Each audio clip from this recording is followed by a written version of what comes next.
नमस्कार, स्वागत है आप सबका दिन भर की तमाम बड़ी और अहम खबरों के साथ मैं हूं कवीन सचान। शुरुआत हेडलाइन से। निर्भया गैंगरेप मामले में दोषियों की फांसी बरकरार, सुप्रीम कोर्ट ने माना अरेस्ट ऑफ रेयर मामला। माता पिता ने कहा न्याय की आस हुई पूरी।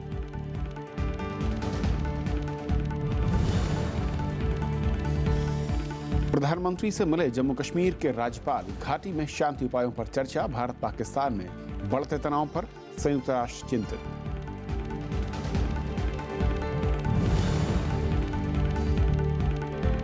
हवाई सफर में बाधा पहुंचाना पड़ेगा महंगा, नए नियमों का मसौदा जारी। 2 साल तक सफर पर पाबंदी का प्रस्ताव।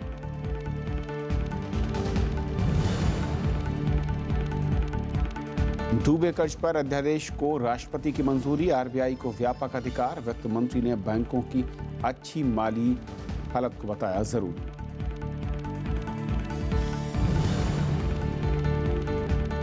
दक्षिण एशिया सैटेलाइट का सफल प्रक्षेपण, राष्ट्रपति और उपराष्ट्रपति ने दी बधाई। प्रधानमंत्री ने बताया क्षेत्रीय सहयोग में ऐतिहासिक क्षण।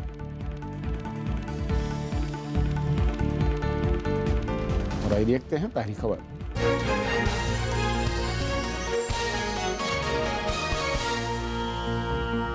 इसरो ने आज दक्षिण एशियाई सैटेलाइट GSAT-9 का सफल प्रक्षेपण कर सार्क देशों को अंतरिक्ष क्षेत्र में एक तोहफा दिया है। राष्ट्रपति, उपराष्ट्रपति और प्रधानमंत्री नरेंद्र मोदी ने इसरो के वैज्ञानिकों को उनकी कामयाबी पर बधाई दी। प्रधानमंत्री ने कहा कि उपग्रह के जरिए संचार, बैंकिंग, शिक्षा, सटीक मौसम की जानकारी और संसाधनों के आंकड़े जुटाने में मदद मिलेगी, जो सार्क देशों के विकास में अहम भूमिका निभा सकते हैं।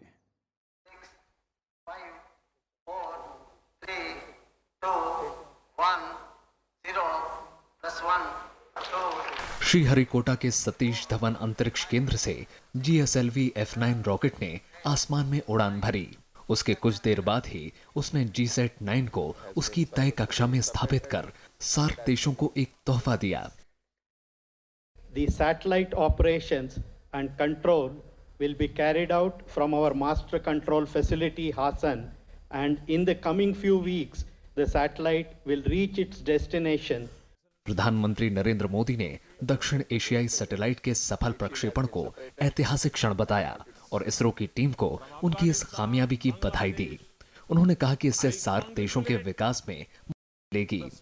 Will together achieve effective communication, better governance, better banking services, and better education in remote areas. More predictable weather forecasting and efficient resource mapping.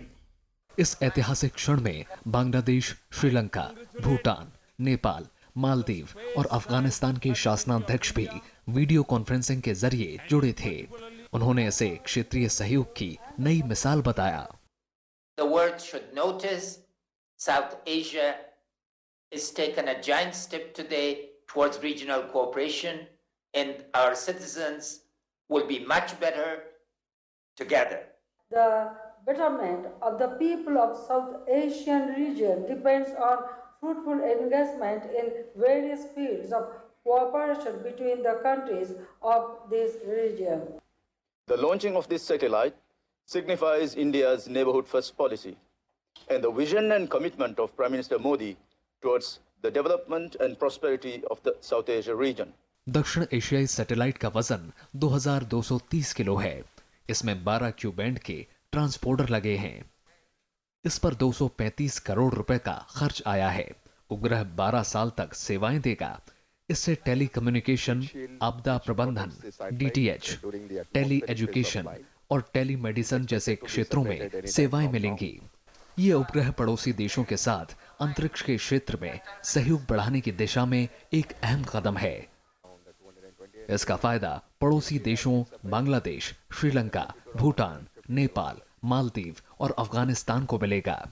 प्रधानमंत्री नरेंद्र मोदी ने साल 2014 के सार्क सम्मेलन में इसका ऐलान किया था और इसरो ने 3.25 साल की मेहनत के बाद इस मिशन को कामयाब बनाकर नया इतिहास रच दिया। अरुणा ठाकुर के साथ ब्यूरो रिपोर्ट, राज्यसभा टीवी। और आज के इस प्रक्षेपण के मायने क्या हैं, इस पर और बातचीत करेंगे। हमारे साथ वरिष्ठ वैज्ञानिक गौहर रजा साहब हैं। सर, बहुत बहुत स्वागत है आपका। शुक्रिया बुलाने के लिए। जिस तरीके से हम देख रहे हैं पिछले कुछ वर्षों में तेज़ी आई है और ये नतीजा है पिछले कई दशकों में अथक मेहनत और एक दूरदर्शी सोच का। आज के प्रक्षेपण को किस नज़र से देखा जाए, और कहा जा रहा है कि ये जो एक सब कॉन्टिनेंट है, जो एक भारतीय प्रायद्वीप है, उस लिहाज से, उनके लिहाज से बहुत अहम भी है। मैं पहले भी कह चुका हूँ इस बात को आपके चैनल के थ्रू कि हमारा देश का ये प्रोग्राम अद्भुत प्रोग्राम रहा है, क्योंकि अकेला देश है जहाँ पर सिविलियन प्रोग्राम से शुरुआत की हमने, पीस के लिए, कम्युनल हार्मनी के लिए वगैरह वगैरह, इन सारी चीज़ों के लिए हमने इसकी शुरुआत की। सबसे पहला साइट का प्रोग्राम ऐसा प्रोग्राम था जिसने गांव-गांव तक जानकारी पहुंचाने के लिए कदम बढ़ाया था। तो ये अद्भुत है। इसमें ये एक और कदम जुड़ गया है कि अब हम अपने पड़ोसी देशों को भी ट्रांसपॉन्डर प्रोवाइड करेंगे। इसमें एक अच्छी बात यह है कि उन पड़ोसी देशों में हमको ग्राउंड फैसिलिटीज़ भी बनानी पड़ेंगी। तो या तो वो खुद बनाएंगे या हम उनकी मदद करेंगे, जिसका मतलब ये है कि उनकी क्षमता बढ़ेगी, जो बढ़नी चाहिए। मैं ये समझता हूँ कि हमारे लिए क्या फ़ायदा है इसमें, ये देखना चाहिए हमको। और वो दो तरह का फ़ायदा है। एक तरफ तो ये कि आसमानों में बढ़ती दोस्ती शायद धरती पे दोस्ती को बढ़ा दे जो जिसकी कमी आज इंसानियत को बहुत महसूस हो रही है। और दूसरा फ़ायदा ये है कि आपदाएं हों, सुनामी हो या बवंडर आ रहे हों या कहीं पर बड़ा भूकंप आ जाए, ये सारी चीज़ें इंसानों की बनाई हुई सीमाओं को नहीं जानती, ना उन्हें पहचानती। ये तो कहीं भी पैदा होती हैं और कहीं तक जाती हैं। आज दुनिया में कहीं भी कोई वातावरण को दूषित करता है, वो सारी दुनिया पे असर डालता है, आज हमें ये मालूम है।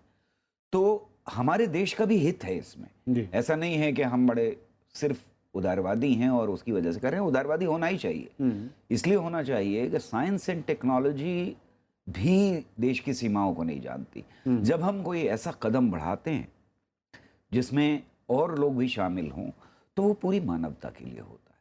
मेरे ख्याल में साइंस एंड टेक्नोलॉजी को सीमित करके रखना, वो ज़माना चला गया जब अमेरिका हमको टेक्नोलॉजी नहीं देना चाहता था और उसके पास जाते थे कि टेक्नोलॉजी दे दो हमको। वो ज़माना चला गया। आज कोऑपरेशन से, आज एक दूसरे की मदद करके ही आगे बढ़ा जा सकता है। ये रिकॉग्नाइज करना ये बड़ी बात है। और जिस तरीके से मैं कहूँ कि कुछ देश हैं, जैसे कि नेपाल है, मालदीव की बात करूँ, इनके पास अपना कोई सिस्टम नहीं है और चीन की पैठ बढ़ रही थी। चीन अपने उपग्रहों के ज़रिए यहाँ पर कुछ दखल की कोशिश भी कर रहा था, हालांकि जो श्रीलंका के साथ एक उनका पैक्ट हुआ था। ऐसे में भारत का ये कदम क्या सामरिक लिहाज से भी आपको लगता है बहुत अहम है? भारत का चीन के साथ टक्कर लेना, मैं नहीं समझता कि साइंस एंड टेक्नोलॉजी को हम उसके लिए खाली इस्तेमाल कर सकते हैं। तो वो बहस अलग बहस है। इसमें दो देश ऐसे देश हैं जिनका अपना कोई स्पेस प्रोग्राम नहीं है। बाकी सारे देशों का अपना स्पेस प्रोग्राम है। नेपाल ने भी अभी टेंडर किया है, वो भी 2 अपने सैटेलाइट लॉन्च करना चाहते हैं किसी और देश की मदद से, शायद हमारे देश की या किसी और देश की मदद से लॉन्च करेंगे। तो कल को आने वाले वक्त में हर देश का और हर देश के कई सैटेलाइट होंगे, एक नहीं कई सैटेलाइट होंगे। बात यह है कि हमारे ऊपर, यानी हमारे देश की जो फैसिलिटी है, आज 70 सालों की मेहनत के बाद दुनिया को इस बात का भरोसा है कि हम उनके सैटेलाइट्स और अपने सैटेलाइट्स से उनकी चीज़ें पूरी जिम्मेदारी के साथ निभा सकते हैं उस बात को। और खर्चा भी कम है। और खर्चा कम है, दुनिया के और देशों के मुकाबले में खर्चा बहुत कम होता है। तो उस हिसाब से ये भी कदम एक ऐसा कदम है जो हर पिछले कदम के से अगला माना जाना चाहिए। जब हम बात करते हैं बहुत फास्ट स्पीड्स की, हाई टेक्नोलॉजीज़ की, स्पेस में जाने की, तो ख़तरे उतने ही बढ़ते चले जाते हैं। यानी अगर हम साइकिल चला रहे हैं खतरा उतना ही कम है, और जब हम प्लेन में जाते हैं तो खतरा बढ़ जाता है, और उससे स्पीड बढ़ेगी खतरा बढ़ेगा, खतरा बढ़ जाता है। तो ये क्षमता होनी देश में कि हम जिम्मेदारी के साथ एक सैटेलाइट को भेज सकते हैं और दूसरे देशों की मदद कर सकते हैं, जो हमारे पड़ोसी हैं उन सब की मदद कर सकते हैं। ये हमारी अपनी क्षमता बढ़ाने में बहुत कारगर साबित होगा। मैं समझता हूँ कि बधाई देनी चाहिए इसरो के साइंटिस्ट को, और सबसे ज़्यादा बधाई उन लोगों को देनी चाहिए जिन्होंने सन 63 में होमी जहांगीर भाभा ये कहते हैं कि ये छोटा सा कदम जो हमारे देश के साइंटिस्ट ने अभी लिया है फंडामेंटल रिसर्च में, ये आगे चलकर बड़े कदमों में बदल जाएगा, तब्दील हो जाएगा।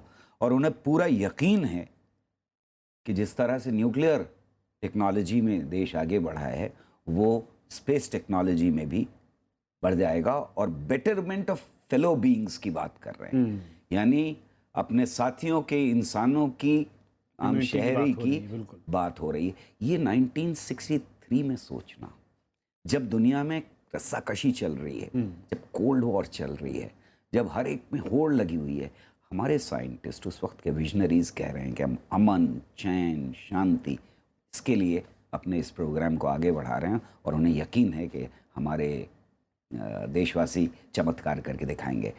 बिल्कुल, सलूट करना चाहिए उन्हें। और 1963 जो आपने कहा, और 2017 में हम उसी दिशा में तेज़ी के साथ न सिर्फ बढ़े हैं बल्कि दुनिया को हमने अपना लोहा मनवाया। बहुत बहुत शुक्रिया सर इस पूरी बातचीत के लिए और स्टूडियो में आने के लिए। शुक्रिया। और ये थी हमारी पहली खबर। छोटा सा ब्रेक, और ब्रेक के उस पार दिन भर की दूसरी बड़ी खबर।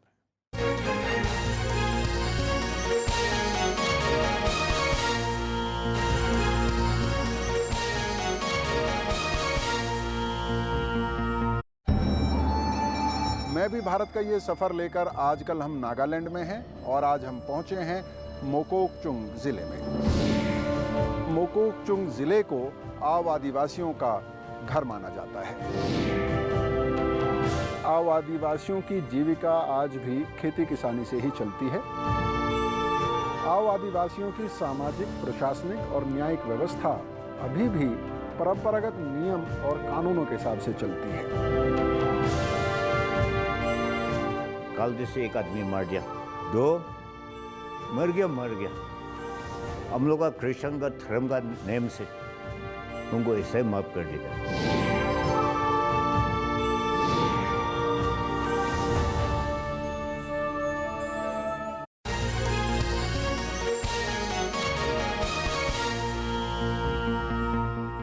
पूरे देश को झकझोर देने वाले निर्भया गैंगरेप मामले के चारों दोषियों को फांसी होगी। सुप्रीम कोर्ट ने इसे रेरेस्ट ऑफ रेयर मसला माना और कहा कि दोषियों को राहत नहीं दी जा सकती। निर्भया के माता पिता ने आज के फैसले पर संतुष्टि जाहिर की। निर्भया गैंगरेप मामले में सुप्रीम कोर्ट ने चारों दोषियों की फांसी की सजा को बरकरार रखा है। दोषी मुकेश, विनय, अक्षय और पवन की अपील कोर्ट ने खारिज कर दी। कोर्ट ने इसे रेरेस्ट ऑफ रेयर मामला माना। जस्टिस दीपक मिश्रा की अध्यक्षता वाली 3 सदस्यीय पीठ ने साफ किया कि इस जघन्य अपराध में सजा कम नहीं की जा सकती। इसमें मैसेज के लिए किसी को फांसी नहीं दे सकते। पनिशमेंट का अर्थ है, पनिशमेंट का मतलब है सुधार, उसे सुधारा जाए। महात्मा गांधी के सिद्धांत की तो धज्जियां उड़ गईं। फैसले के दौरान निर्भया के माता पिता कोर्ट रूम में ही मौजूद थे। उन्होंने कहा कि अब वो चैन की नींद सो सकेंगे। हम बहुत खुश हैं इस विषय में कि सुप्रीम कोर्ट ने हमारी आवाज को सुनी, हमारे निर्भया के दर्द को समझा और निर्भया के साथ साथ पूरे देश को न्याय दिया। 16 दिसंबर 2012 को 23 साल की पैरामेडिकल की छात्रा के साथ चलती बस में बलात्कार हुआ था। निचली अदालत ने 6 दोषियों को मौत की सजा सुनाई थी। दिल्ली हाई कोर्ट ने इस पर मुहर लगाई थी। इसमें से एक दोषी राम सिंह ने तिहाड़ जेल में फांसी लगा ली थी। एक और दोषी नाबालिग होने के कारण 3 साल की सुधार गृह की सजा पूरी कर चुका है। सुप्रीम कोर्ट के फैसले के बाद निर्भया के दोषियों के लिए फांसी का रास्ता साफ हो गया है। जानकारों का मानना है कि आने वाले वक्त में इस फैसले के दूरगामी परिणाम होंगे और इस फैसले को एक डेटरेंट के रूप में देखा जाएगा। साथ ही साथ भविष्य में महिलाओं पर होने वाले अत्याचारों के खिलाफ भी ये फैसला एक मजबूत हथियार के रूप में प्रयोग किया जाएगा। दिल्ली से कैमरामैन सुधांशु के साथ रविंद्र सिंह शोराण, राज्यसभा टीवी। जम्मू कश्मीर के हालात को लेकर राज्यपाल NN वोहरा ने आज प्रधानमंत्री नरेंद्र मोदी से मुलाकात की और उन्हें कश्मीर घाटी की स्थिति और शांति उपायों पर उनके साथ चर्चा की। उधर संयुक्त राष्ट्र ने भारत और पाकिस्तान के बीच बढ़ते तनाव पर चिंता जाहिर की है और बातचीत के जरिए विवाद को सुलझाने की सलाह दी है। जम्मू कश्मीर के राज्यपाल NN वोहरा ने शुक्रवार को दिल्ली में प्रधानमंत्री नरेंद्र मोदी से मुलाकात की और घाटी की सुरक्षा हालात की जानकारी दी। राज्यपाल ने कश्मीर घाटी के कुछ हिस्सों में जारी अशांति और जम्मू कश्मीर में चलाए जा रहे विकास कार्यों की जानकारी दी। उधर पुलिस ने पुलवामा में बैंक लूट में शामिल आतंकियों के पोस्टर जगह जगह लगाए हैं। शोपियां में गुरुवार आतंकियों की तलाश के लिए सुरक्षा बलों ने व्यापक तलाशी अभियान चलाया था। वहीं आतंकवादियों ने सेना के गश्ती दल पर हमला किया। मुठभेड़ के दौरान एक शख्स की मौत हो गई थी। As we all know, is a bit hot, and a lot of local militants, they are joining various outfits, and to bring the situation under control, this kind of operation was desirable, and it was carried out successfully. इस बीच कश्मीर घाटी में Saudi अरब और पाकिस्तान के प्रतिबंधित TV channels दिखाए जाने की खबरों पर सरकार ने चिंता जताई है और जिला प्रशासन ने ऐसे केबल संचालकों पर कार्रवाई करने को कहा है। एडवाइजरी हम भेज चुके हैं। अगर कश्मीर में इस तरह की कोई रिपोर्ट है तो वहाँ के जो डिस्ट्रिक्ट कलेक्टर हैं, वहाँ पे जो ऑथराइज्ड जो गवर्नमेंट ऑफिशियल्स हैं, वो पूरा का पूरा उनका इक्विपमेंट कन्फिस्केट कर सकते हैं और उसके ऊपर एक्शन ले सकते हैं। भारत और पाकिस्तान के बीच तनाव पर संयुक्त राष्ट्र महासचिव एंटोनियो गुटेरेस निगाह रख रहे हैं। महासचिव के प्रवक्ता ने कहा कि हाल के घटनाक्रम से हालात बिगड़े हैं। दोनों देशों को बातचीत के जरिए शांतिपूर्ण समाधान खोजने की कोशिश करनी चाहिए। पाकिस्तान सेना ने पुंछ में 2 भारतीय सैनिकों की हत्या कर शव के साथ बर्बरता। भारतीय सेना ने इसका करारा जवाब देने की चेतावनी दी है। Bureau report, Rajya Sabha TV. डूबे कर्ज से निपटने के लिए अध्यादेश को राष्ट्रपति ने मंजूरी दे दी और इसमें समस्या से निपटने के लिए आरबीआई को व्यापक अधिकार दिए गए हैं। अब आरबीआई बैंकों को कर्ज वसूली के लिए जरूरी निर्देश दे सकेगा। इस अध्यादेश के जरिए बैंकिंग रेगुलेशन एक्ट में संशोधन किया गया है। इसका मकसद बैंकों के डूबे कर्ज की समस्या से पार पाना है।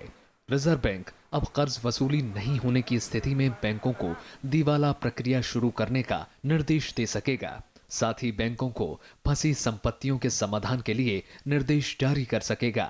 आरबीआई को उन क्षेत्रों के लिए निर्देश जारी करने का अधिकार होगा जहां कर्ज संकट अधिक है। वहीं बैंक अधिकारियों को कर्ज पुनर्गठन की जांच से सुरक्षा मिल सकेगी। जहां जेएलएफ के रेजोल्यूशंस में वक्त लगता था और कई बार पूर्ण सहमति बैंक्स की न होने की वजह से उस प्रक्रिया को में देरी होती थी, उसके संबंध में भी आदेश जारी हो सकते हैं। कि सारा एम्पावरमेंट आरबीआई को इसके माध्यम से किया गया है। वित्त मंत्री ने उम्मीद जताई है कि नए उपायों से कर्ज संकट से निपटा जा सकेगा। Banks necessarily need to be in a robust position to support growth, and if the banks have an unacceptably high level of non-performing assets, this hinders their capacity. बैंकों का कर्ज संकट 6 लाख करोड़ रुपए से अधिक का हो गया है। इसमें से काफी कर्ज बिजली, इस्पात, सड़क परियोजनाओं और कपड़ा क्षेत्र में फंसा है। Bureau report, Rajya Sabha TV. विमान में हंगामा करने पर अब 2 साल या उससे ज्यादा वक्त के लिए भी हवाई सेवा पर पाबंदी लग सकती है। नागरिक उड्डयन महानिदेशालय ने नो फ्लाई लिस्ट का मसौदा जारी कर दिया है और इसमें बुरे व्यवहार की 3 श्रेणियां बनाई गई हैं। सरकार 1 जुलाई से हवाई टिकट बुक कराने के लिए आधार समेत किसी पहचान पत्र को जरूरी बनाने पर भी विचार कर रही है। हवाई यात्रा के दौरान बुरा बर्ताव करने वालों पर अब सख्ती होगी। नागरिक उड्डयन मंत्रालय की ओर से शुक्रवार को नए नियमों का मसौदा जारी किया गया। इसका उल्लंघन करने वाले यात्रियों का नाम अब नो फ्लाई लिस्ट में शामिल होगा और वो टिकट भी बुक नहीं करा सकेंगे। National no-fly list where we've identified individuals that because of their unruly and disruptive behavior are jeopardizing airline safety will in fact be quite unique, and India is blazing a new trail in this regard. No flying list की 3 श्रेणियां हैं। पहली श्रेणी में धमकी देना शामिल है। इसके लिए 3 महीने तक हवाई यात्रा पर पाबंदी लगेगी। दूसरी श्रेणी उन यात्रियों के लिए होगी जो मारपीट, धक्का मुक्की या यौन उत्पीड़न की वारदात को अंजाम देंगे। इसके लिए 6 महीने का प्रतिबंध होगा। तीसरी श्रेणी में वो नागरिक शामिल होंगे जिसमें प्राणघातक हमला शामिल होगा। इसके लिए 2 साल या उससे अधिक समय तक हवाई यात्रा पर पाबंदी लगाई जा सकती है। आरोपों पर फैसला जिला जज की अध्यक्षता वाली 3 सदस्यीय समिति 10 दिन में करेगी। फैसले के खिलाफ अपील के लिए भी समिति बनाई जाएगी। एयरलाइन खुद इस कदम नहीं उठा सकती। सिर्फ 10 दिन के लिए एयरलाइन उसको बैन कर सकती है। 10 दिन के बाद अगर इस कमेटी का निर्णय आना ही आना है और उस कमेटी के निर्णय के अनुसार होगा, और कमेटी जो है स्टैंडिंग कमेटी, वो एयरलाइन के कंट्रोल की कमेटी नहीं है, उसमें रिटायर्ड डिस्ट्रिक्ट जज उसमें चेयरमैन है और एक अन्य एयरलाइन का कोई अधिकारी वो उसका सदस्य है। डीजीसीए ने मसौदे पर राय मांगी है। जुलाई से नए नियमों को लागू करने की योजना है। 23 मार्च को शिवसेना सांसद रविंद्र गायकवाड़ ने एयर इंडिया के कर्मचारी की पिटाई कर दी थी। इसके बाद सभी एयरलाइंस ने सांसद की हवाई यात्रा पर पाबंदी लगा दी थी। सरकार के दखल के बाद ये मामला सुलझा था। पंचानन मिश्रा, राज्यसभा टीवी। समाजवादी पार्टी के नेता शिवपाल यादव ने एक नया सेकुलर मोर्चा बनाने का ऐलान किया है। उन्होंने इटावा में मुलायम सिंह यादव से मुलाकात के बाद ये घोषणा की। शिवपाल के मुताबिक मुलायम सिंह इसके अध्यक्ष होंगे। शिवपाल ने कहा कि मोर्चा सामाजिक न्याय के लिए काम करेगा। हालांकि उन्होंने ये नहीं बताया कि मोर्चे का काम क्या होगा और ये समाजवादी पार्टी के खिलाफ चुनाव लड़ेगा या फिर नहीं, या फिर सभी समाजवादी धड़ों को एक करने की कोशिश होगी। शिवपाल ने बीते दिनों अखिलेश यादव से समाजवादी पार्टी का अध्यक्ष पद छोड़ने और मुलायम सिंह यादव को दोबारा अध्यक्ष बनाने की मांग की थी। मांग न माने जाने पर उन्होंने नया मोर्चा बनाने की बात भी कही थी। सामाजिक न्याय के लिए सेकुलर मोर्चा बनेगा और नेताजी उसके राष्ट्रीय अध्यक्ष। उत्तर प्रदेश के एटा जिले में आज एक सड़क हादसे में 14 लोगों की मौत हो गई, 28 लोग घायल हुए। आगरा में शादी से लौटते समय एक ट्रक ने नियंत्रण खो दिया और नाले में गिर गया। प्रधानमंत्री नरेंद्र मोदी ने हादसे पर दुख जताया है। उन्होंने मृतकों के परिजनों को 2 लाख रुपए की मदद का ऐलान किया। गंभीर रूप से घायलों को 50,000 रुपए दिए जाएंगे।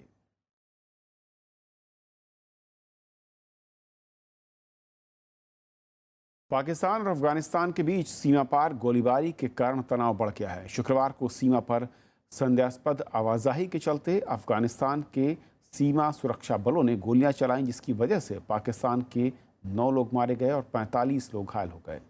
पाकिस्तान का कहना है कि वो लोग पाकिस्तान में चल रहे जनगणना के काम से जुड़े हुए थे। चमन इलाके में आतंकवादियों का भी आना जाना बना रहता है और समझा जाता है कि अफगानिस्तान के सुरक्षा बलों ने उसी के चलते गोलियां चलाईं। पाकिस्तान के विदेश मंत्रालय के प्रवक्ता ने अफगानिस्तान सरकार से दोषियों के खिलाफ कार्रवाई की मांग की है।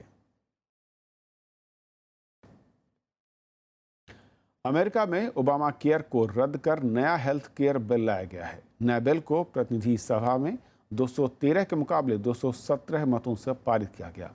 किसी भी डेमोक्रेट सांसद ने इस बिल के पक्ष में वोट नहीं किया।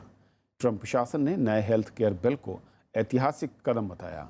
राष्ट्रपति ने स्वास्थ्य बीमा प्रीमियम घटाने और कई छूट देने का भी वादा किया है। बिल को अगले महीने सीनेट में पेश किया जा सकता है। 3 महीने के कार्यकाल में राष्ट्रपति ट्रंप की यह पहली वैधानिक जीत है। मार्च में जरूरी समर्थन न जुटा पाने के चलते मतदान से ठीक पहले इस बिल को वापस ले लिया गया था। इसके बाद इसमें संशोधन कर इसे दोबारा पेश किया गया है। इस बीच ओबामा केयर को रद्द करने पर अमेरिका में कई लोगों ने विरोध प्रदर्शन किए। People were suffering so badly with the ravages of Obamacare. And I will say this, that as far as I'm concerned, your premiums, they're going to start to come down. We're going to get this passed through the Senate. I feel so confident. तो इस bulletin में फिलहाल इतना ही। नमस्कार।